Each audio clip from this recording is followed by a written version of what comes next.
ভাবি, আমি একটু বাজারে যাইতেছি, তোমার কিছু লাগবো? না রে ভাই, আমার কিছু লাগবো না।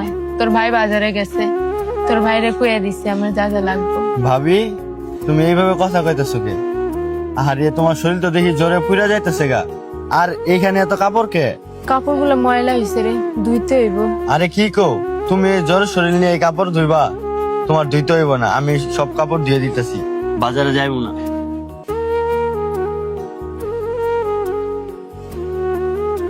আরে ভাবি, তোমার না কইছি এই জ্বরের শরীর নিয়ে কোনো কাজ করতে হইব না। আমি রান্না করতেছি, তুমি ঘরে যাও।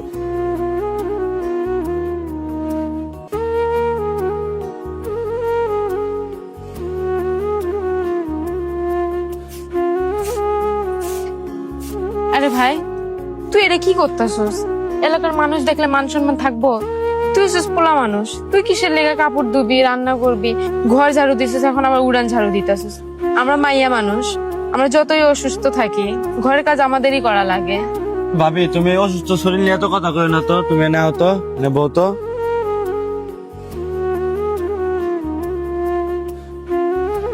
আমার জামাই যেরকম ভালো একজন মনের মানুষ, আমার দেওরটাও ওরকমই ভালো মানুষ।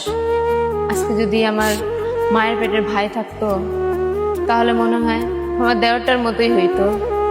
আর আমি হলে দেওর কই কেন, ওই তো আমার ছোট ভাইয়ের মতো। আরে আমার ছোট ভাইয়ের মতো হইব কেন, ও আমার ছোট ভাই।